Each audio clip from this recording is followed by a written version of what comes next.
To the next video of economics on your tips. आज आगे हमारी वीडियो नंबर 59 पे, और वीडियो नंबर 59 बहुत ही important video, not only for 12th class, आगे आने वाली क्लासेस के लिए कि अगर आप इकोनॉमिक ऑनर्स चूज करते हो तो ये चीजें बहुत इंपॉर्टेंट है। 12th बेस है और इसके ऊपर हमारी बिल्डिंग बनी, ठीक है। सो आज का हमारा टॉपिक है फंक्शंस ऑफ सेंट्रल बैंक। हमने इससे पहले क्या पढ़ लिया कि कमर्शियल बैंक क्या होता है, कमर्शियल बैंक के फंक्शंस क्या होते हैं, और कमर्शियल बैंक मनी क्रिएशन कैसे करता है। अब बात हो गई कमर्शियल बैंक की खत्म। अब हमारा टॉपिक आता है सेंट्रल बैंक। तो देखते हैं कि सेंट्रल बैंक हमारी इकोनॉमी में कैसे काम करता है और सेंट्रल बैंक का क्या मोटिव होता है, क्यों बना है, किस लिए बनाया है और क्या क्या काम करता है, ठीक है। तो स्टार्ट करते हैं हमारी आज की video, functions of central bank. देखो, पहला ध्यान से रखना कि सेंट्रल बैंक है कौन सा, हमारी कंट्री का सेंट्रल बैंक कौन सा है? RBI, reserve Bank of India. अपने आंसर को इंप्रेसिव बनाने के लिए, अपने आंसर को इंप्रेसिव बनाने के लिए ये भी लिख सकते हो कि आरबीआई वाज एस्टैब्लिश्ड इन 1 अप्रैल 1935। 1 अप्रैल 1935 को आरबीआई हमारा सेंट्रल बैंक बन गया था। आरबीआई पहले भी था, ऐसा नहीं है कि 1935 से पहले आरबीआई नहीं था। 1935 से पहले भी रिजर्व बैंक ऑफ इंडिया था, बट तब वो सेंट्रल बैंक नहीं था, वो एक नॉर्मल कमर्शियल बैंक था, ठीक है। सो 1 अप्रैल 1935 को आरबीआई हमारा सेंट्रल बैंक बना। अब बात क्या आती है कि सेंट्रल बैंक होता क्या? सेंट्रल बैंक का मतलब एक एपेक्स बॉडी, एपेक्स बॉडी का मतलब सुप्रीम, सबसे ऊपर, जो सारे बैंकों का फादर, ठीक है ना। जैसे फॉर एग्जांपल ये मान के चलो एक स्कूल है, तो स्कूल में जितने भी टीचर्स हैं वो क्या है? Commercial bank. और उसके ऊपर जो प्रिंसिपल बैठा हुआ है या हेड ऑफ डिपार्टमेंट बैठा हुआ है वो क्या है? तुम्हारा सेंट्रल बैंक। समझ में आया? Teachers are the commercial bank and जो प्रिंसिपल है वो क्या है? सेंट्रल बैंक, यानी कि रिजर्व बैंक ऑफ इंडिया। तो अब देखते हैं कि रिजर्व बैंक ऑफ इंडिया के कौन कौन से फंक्शंस होते हैं। पहला फंक्शन, आते हैं हमारे फंक्शंस। तो फर्स्ट फंक्शन क्या है हमारे सेंट्रल बैंक का? एक एपेक्स बॉडी, एक सुप्रीम बॉडी, सबका बाप। देखो, पहला फंक्शन करेंसी अथॉरिटी। पहला फंक्शन क्या है? Currency authority. हमारा आरबीआई को लीगली ऑब्लाइज है कि वो करेंसी छापेगा। हमारे जितने भी नोट बने हुए हैं, 10 रुपए का नोट, 20 रुपए का नोट, 100 रुपए का नोट, 500 का नोट, 1000 का नोट, वो सब किसने छापे हैं? वो सब छापे हैं रिजर्व बैंक ऑफ इंडिया ने। अगर प्रॉब्लम है तो अपनी जेब में से पैसे निकालो और उसमें नीचे देखना, उसमें नीचे साइन हो रखे होंगे, किसके? गवर्नर ऑफ आरबीआई के। कौन है हमारे गवर्नर? हमारे गवर्नर है रघु राम राजन। पूरा नाम क्या है? सर रघु राम राजन, ठीक है। जिसके पास भी नोट है, जैसे मेरे 500 का नोट है, इसमें नीचे की तरफ साइन हो रखे होंगे, गवर्नर ऑफ आरबीआई। क्या नाम लिखा हुआ है? रघु राम राजन, ठीक है। तो ये नाम है हमारे गवर्नर का। सो हमारी आरबीआई का फर्स्ट फंक्शन क्या है? To print the currency. अब ध्यान रखना है कि सबसे इंपॉर्टेंट चीज, आरबीआई को करेंसी प्रिंट करने का काम मिला हुआ, बट 1 रुपए के नोट और सिक्के, जितने भी सिक्के मार्केट में हैं और 1 रुपए के नोट, वो आरबीआई प्रिंट नहीं करती। वो आरबीआई प्रिंट नहीं करती, वो प्रिंट करने का काम है मिनिस्ट्री ऑफ फाइनेंस, कह सकते हैं हमारी गवर्नमेंट, ठीक है। तो एक क्वेश्चन आता है कि सिक्के या 1 रुपए के नोट कौन प्रिंट करता है? तो हम जनरली क्या लिख देते हैं? आरबीआई। बट नहीं, coins and 1 rupee note are printed by ministry of finance, और बाकी जितने भी नोट हैं वो सब कौन प्रिंट करता है? आरबीआई। वो सब कौन प्रिंट करता है? RBI. So what is the first function of Reserve Bank of India? To print the currency of a country. अब समझो इस चीज को, हम यहां पे सिर्फ 12th के लिए नहीं पढ़ रहे, थोड़ा सा आगे भी चलने दो, बात को समझो। सिर्फ कोर्स खत्म करना मोटिव नहीं है, समझना मोटिव है। अगर करेंसी अथॉरिटी सिर्फ आरबीआई के पास है, अगर करेंसी अथॉरिटी यानी कि जितने भी नोट मार्केट में अवेलेबल हैं वो सारे नोट सिर्फ और सिर्फ आरबीआई बना रही है, तो इससे फायदा क्या होगा? खुद सोचो कि अगर नोट छापने का काम सिर्फ एक आरबीआई को दे रखा है तो इससे फायदा क्या होगा? क्या फायदा है हमारी करेंसी का? पहला फायदा कि सारे नोट एक जैसे बनेंगे। एक जैसे का मतलब कि उसकी शाई, उसका पेपर जो है वो सब सेम क्वालिटी का होगा। सेकंड, नोट के फ्लो को रोका जा सकता है कि अगर मार्केट में बहुत ज्यादा मनी आ गई तो नोट की प्रिंटिंग को रोको, कम है तो और प्रिंट करो, ठीक है। तो बहुत सारे फायदे हैं। अगर सबको नोट देने का काम, सबको नोट छापने का काम मिल जाता तो क्या होता? एसबीआई अपने नोट छापती है गांधी जी के, बैंक ऑफ इंडिया ने किसी और के नोट छाप लिए, सबने अलग अलग नोट छाप लिए, ठीक है ना। सो हमारा पहला फंक्शन क्या है, आरबीआई का करेंसी अथॉरिटी। अब देखो सेकंड फंक्शन, सिंपल सा फंक्शन है, banker of the government. Banker of the government का मतलब आरबीआई गवर्नमेंट के लिए भी क्या है, एक बैंक है। जैसे कि हम एसबीआई में जाके लोन लेके आ रहे हैं, वैसे गवर्नमेंट आरबीआई से भी लोन ले सकती है, ठीक है। जैसे हमारे लिए कमर्शियल बैंक्स हैं, वैसे ही गवर्नमेंट के लिए आरबीआई, ठीक है। Third function, bankers bank and supervisor. Third function क्या है, बैंकर्स बैंक, बैंकों का भी बैंक। सेम वही चीज कि जैसे हमारे लिए कमर्शियल बैंक है, वैसे कमर्शियल बैंक के लिए रिजर्व बैंक है। इसका मतलब जैसे हमारे लिए टीचर है, हमारे लिए जो टीचर्स हैं, वैसे ही उन टीचर्स के लिए प्रिंसिपल सर है। समझ गए रिलेशन, ठीक है। बैंकर्स बैंक एंड सुपरवाइजर, यानी आरबीआई क्या करता है, बाकी जितने भी बैंक हैं उन सबका हेड भी है और उन पे निगरानी भी रखता है कि ये कुछ गलत तो नहीं कर रहे, किसी ऐसे सेक्टर में लोन तो नहीं दे रहे जहां नहीं देना चाहिए, ठीक है। नेक्स्ट देखो, कस्टोडियन ऑफ कैश रिजर्व। अब ये ध्यान से समझना, फोर्थ फंक्शन क्या है, कस्टोडियन ऑफ कैश रिजर्व। इसका मतलब देखो, मैंने पहले भी समझाया था कि जब भी मुझे 1000 रुपए डिपॉजिट मिले तो उसमें से 800 रुपए मैं लोन पे चढ़ाऊंगा, करीब करीब, एग्जैक्टली नहीं, और 200 रुपए क्या रखूंगा मैं, रिजर्व रखूंगा। ऐसा ही होता था। अब इन 200 में से भी कुछ हिस्सा, फॉर एग्जांपल मानते हैं 100 रुपए मैं किसके पास रखवा देता हूं, आरबीआई के पास। उन 200 में से भी 100 रुपए मैंने किसके पास रखवा दिए, आरबीआई के पास। इसको भी डिटेल में अभी आगे पढ़ेंगे, ठीक है। तो कस्टोडियन ऑफ कैश रिजर्व का मतलब जितने भी बैंक्स हैं हमारे, उन सबका अकाउंट खुला हुआ है आरबीआई, ठीक है। उन सबका कुछ ना कुछ पैसा कहां लगा हुआ है, आरबीआई के पास सेफ रखा हुआ है, ठीक है। नेक्स्ट देखो, lender of last resort. Lender of last resort का मतलब क्या है कि क्योंकि आरबीआई के पास सारे बैंकों के खाते हैं, सारे बैंकों के खाते हैं ना, तो जब भी किसी भी बैंक को नुकसान होगा, जब भी किसी भी बैंक को नुकसान होगा, वो कहां पहुंच जाएगी, सीधे आरबीआई के पास। वो कहां पहुंच जाएगी, आरबीआई के पास, कि भैया हमारे को नुकसान हो गया, हमें या तो लोन दे दो या हमारा पैसा हमें वापस कर दो, ठीक है। नेक्स्ट देखो, clearing house function. Next function क्या है, क्लियरिंग हाउस। क्लियरिंग हाउस मतलब घर साफ करना। अब घर कैसे साफ करते हैं बैंकों का, क्लियरिंग हाउस फंक्शन का मतलब क्या है कि जब भी कमर्शियल बैंक्स में कुछ भी प्रॉब्लम आती है, एसबीआई पीएनबी में कुछ भी प्रॉब्लम आ गई, तो उस प्रॉब्लम को और इनके अकाउंट्स को कौन सेटल करेगा, आरबीआई। यानी अगर कभी भी नुकसान हो रहा है या बहुत ज्यादा प्रॉब्लम आ गई, तो ये सब आरबीआई के पास उठ के जा सकते हैं, ठीक है। नेक्स्ट फंक्शन देखो, custodian of foreign exchange reserve. Custodian का मतलब होता है रखना, कोई भी चीज सेफ रखना। इसमें ना कस्टोडियन ऑफ कैश रिजर्व, यानी उनके पैसे पड़े हुए।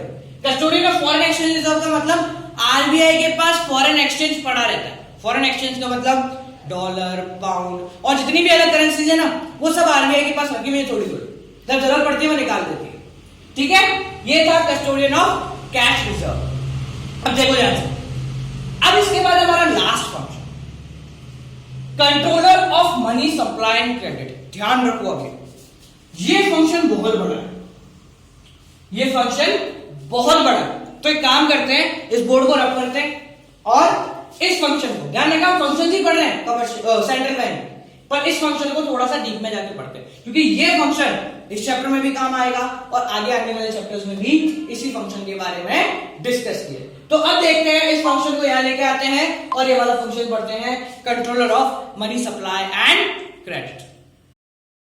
अब हमारा जो लास्ट फंक्शन है वो क्या है, controller of money supply and credit. ये बहुत बड़ा फंक्शन, ध्यान से समझना, इसको बहुत इंपॉर्टेंट है। हम फंक्शंस ऑफ सेंट्रल बैंक ही पढ़ रहे हैं और उसका लास्ट फंक्शन क्या है, controller of money supply and credit. देखो, क्योंकि आरबीआई के पास करेंसी अथॉरिटी, वो करेंसी छाप सकती है, नोट छाप सकती है, नोट की प्रिंटिंग को रोक भी सकती है, बढ़ा भी सकती है, ठीक है। तो वो क्या कर सकती है, controller of money supply, market में कितनी मनी होगी उसको रोक सकती है, उसको कंट्रोल कर सकती है। एंड क्रेडिट, क्रेडिट का मतलब उधार देने की टर्म्स, लोन मिलने की टर्म्स, की इंटरेस्ट रेट ज्यादा होगी कम होगी, ठीक है। तो आरबीआई इन चीजों को कंट्रोल कर सकती है। कैसे कंट्रोल करेगी वो समझना। कंट्रोल करने के लिए उसके पास दो चीजें, दो तरीके के इंस्ट्रूमेंट्स हैं। पहला आता है हमारा क्वांटिटेटिव इंस्ट्रूमेंट। क्वांटिटी, क्वांटिटेटिव का मतलब क्वांटिटी कि मार्केट में भी 80 करोड़ थे, अब 100 करोड़ हो गए, या 80 करोड़ से 60 करोड़ हो गए, तो पैसे विड्रॉ करना, मार्केट से निकाल लेना, या फिर मार्केट में नया पैसा इन्वेस्ट करना, ये कहलाता है क्वांटिटेटिव। सेकंड कौन सा इंस्ट्रूमेंट है? क्वालिटेटिव। क्वालिटेटिव सिर्फ क्वालिटी, यानी कि 80 करोड़ में से अभी 50 करोड़ जा रहे थे इंडस्ट्री पे और 30 करोड़ जा रहे थे एग्रीकल्चर, शिफ्ट कर दिया, यानी कि अब 50 करोड़ जाएंगे एग्रीकल्चर पे और 30 करोड़ जाएंगे इंडस्ट्री पे, यानी उतने 80 के 80 करोड़ ही है, बस उसने डायरेक्शन को यूं जाते जाते को यूं घुमा दिया। समझ रहे बात को कि मैं यूं जा रहा था, आरबीआई ने थप्पड़ मारा, मैं इधर चल गया। ये क्या है? ये है क्वालिटेटिव इंस्ट्रूमेंट। ठीक है, तो हम पहले पढ़ते हैं क्वांटिटेटिव इंस्ट्रूमेंट कि कौन कौन कैसे हम क्वांटिटी को बदल सकते हैं। 80 से 100 कर दिया या 100 से 80 कर दिया। देख, इसमें पहला आता है तुम्हारा बैंक रेट। बैंक रेट या फिर डिस्काउंट रेट पॉलिसी।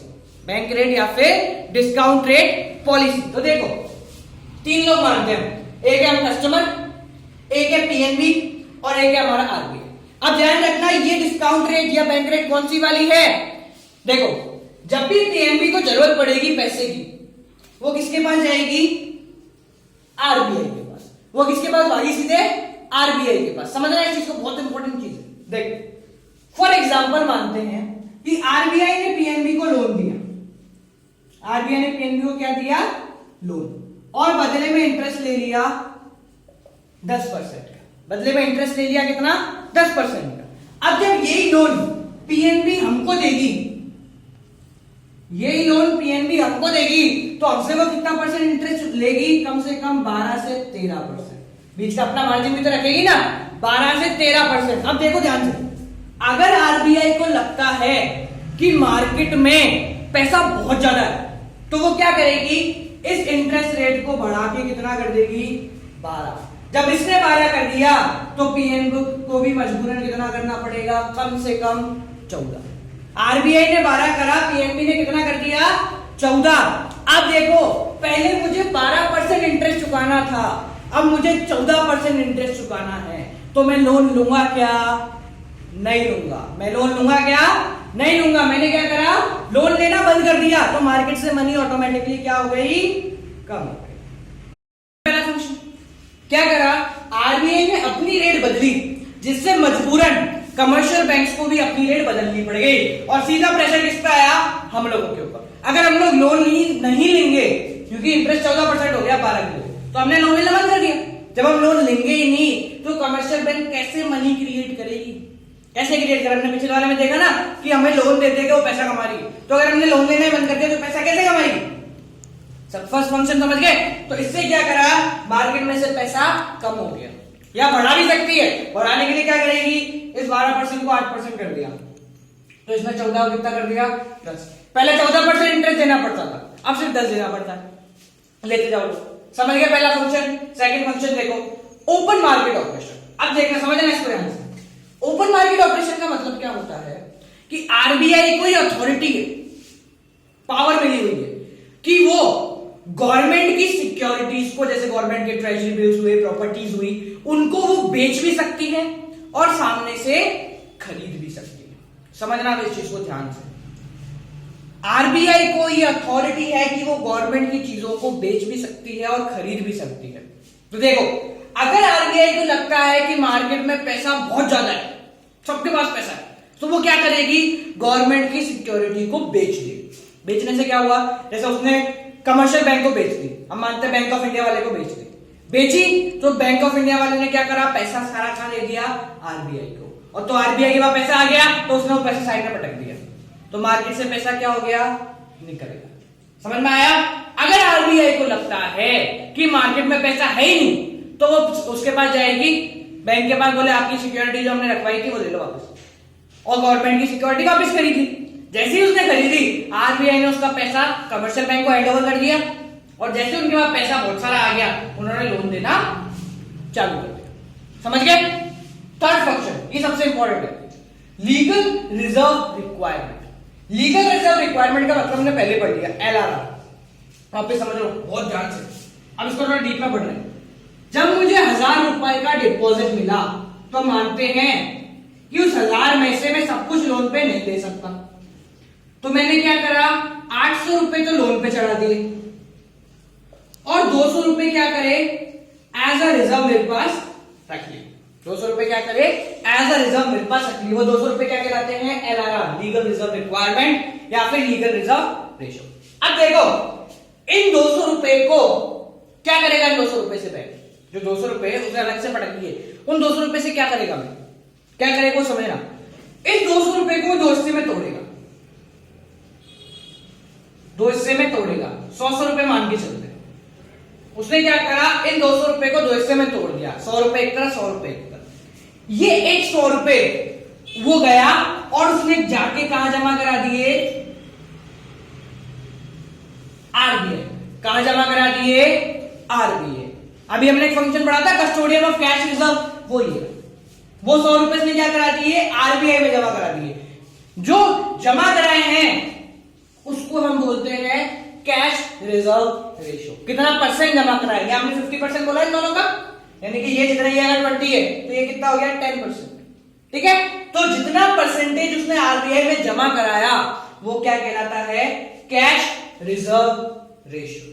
समझ में आया, कैश रिजर्व रेशो यानी कि जो रिजर्व मैंने LRR रखा उसमें से कितना पार्ट मैंने RBI को जाके जमा करा दिया कि फ्यूचर में अगर नुकसान होगा तो आप झेल लेना।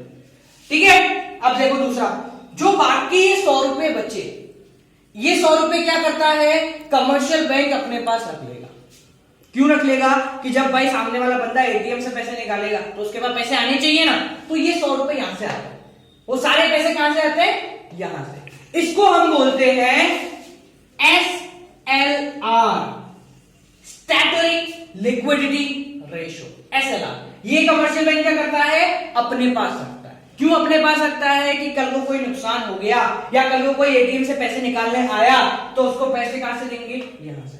अब ये मत बोलना कि 100 की जगह 200 रुपए निकाल लिए, तो ये 100 रुपए सिर्फ एक फिगर है, ठीक है ना। बैंक के पास थोड़ा सिर्फ 1000 रुपए का डिपॉजिट आता है, लाखों करोड़ों रुपए का डिपॉजिट आता है, तो उसमें से कुछ पैसे उसने यहां निकाले। समझ गए दोनों चीजें, कि LRR को 2 टुकड़ों में बांटा, CRR और SLR।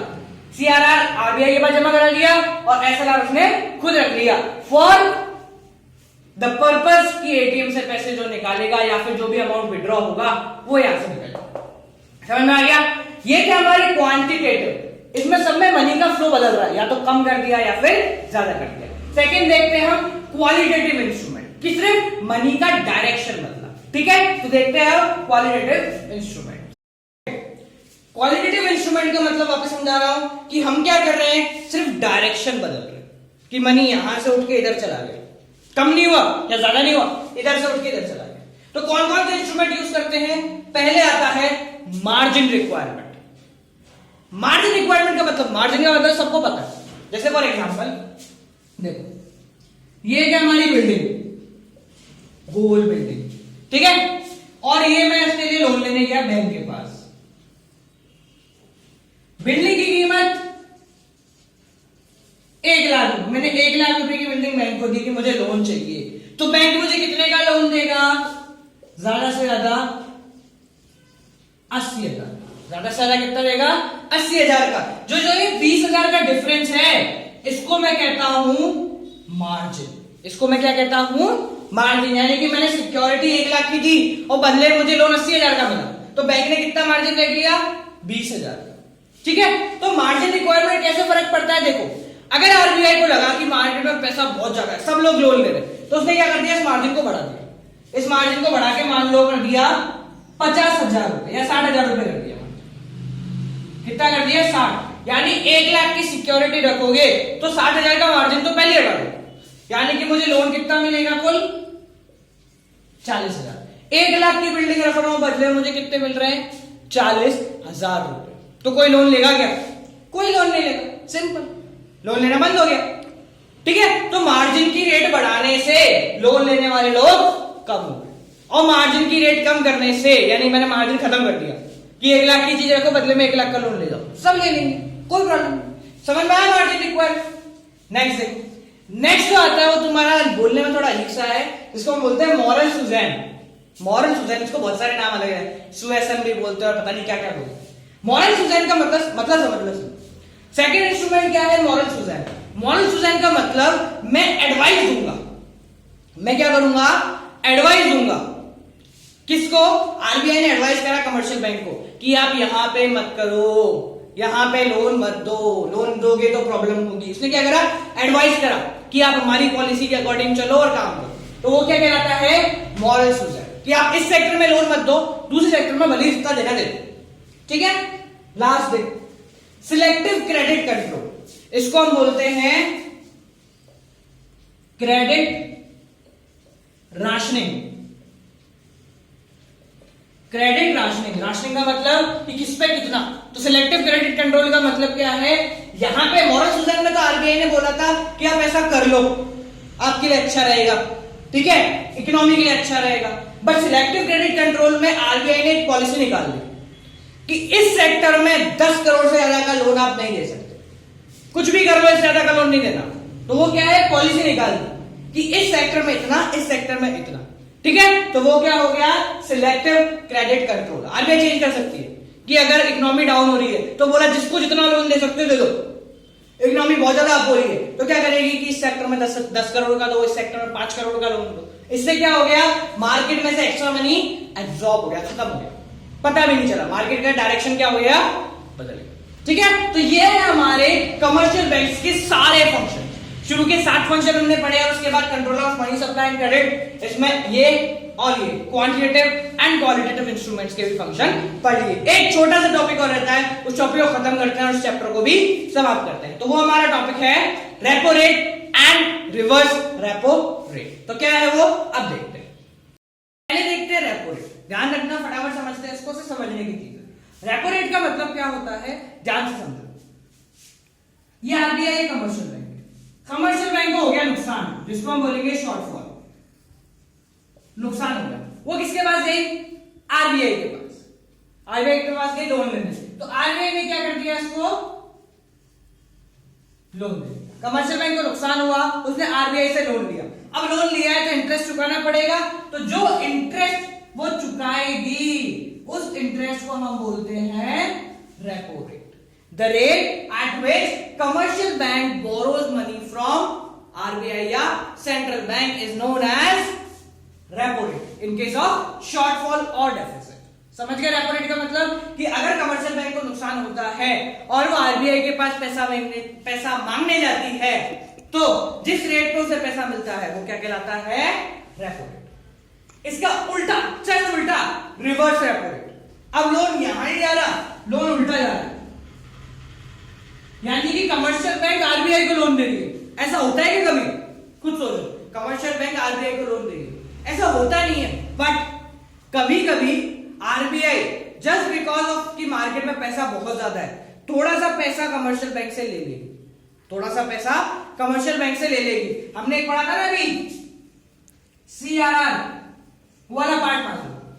ठीक है, इसने ये पैसा यहां जमा कराया तो बदले में इंटरेस्ट भी मिलेगा ना इसको। जब इसने अपने 100 रुपए इसको जमा दिए, कमर्शियल बैंक ने 100 रुपए आरबीआई को दिए, तो बदले में इंटरेस्ट देगी ना। तो जो रेट पे आरबीआई इसको इंटरेस्ट चुकाती है, उस इंटरेस्ट की रेट को हम कहते हैं रिवर्स रेपो रेट। समझ में आया? वापस समझ लो। रेपो रेट का मतलब कि कमर्शियल बैंक ने जिस रेट पे आरबीआई से लोन लिया। And what is repo rate? Reverse repo rate कि कमर्शियल बैंक ने जो पैसा आरबीआई को जमा कराया, उसके बदले में जो इंटरेस्ट आरबीआई इसको देगी, वो कहलाएगा रिवर्स रेपो रेट। ये हो गया गाइस हमारा बैंकिंग का चैप्टर पूरा खत्म, जिसमें हमने कमर्शियल बैंक भी देख लिया और सेंट्रल बैंक भी देख लिया। Video number 59 is about to end. At last guys this, ये क्या है? ये मेरी बुक है for micro economics and also available for micro economics. जिन लोगों को इकोनॉमिक्स वाला टिप्स से समझ में आ रहा है, जो लोग पढ़ने में इकोनॉमिक्स वाले टिप्स का यूज कर रहे हैं, जिनको लग रहा है कि ये बहुत इजी है, तो वो लोग ये बुक खरीद सकते हैं। खरीदने के लिए मेरा कॉन्टेक्ट नंबर 7690041256। वापस रिपीट कर रहा हूं, 7690041256। With the name of economics online मुझसे कांटेक्ट कर सकते हो और ये बुक अपने पास मंगवा सकते हो। Till then guys, keep on watching economics online tips. Like करो, शेयर करो, कमेंट करो and don't forget to subscribe your favourite channel economics on your tips.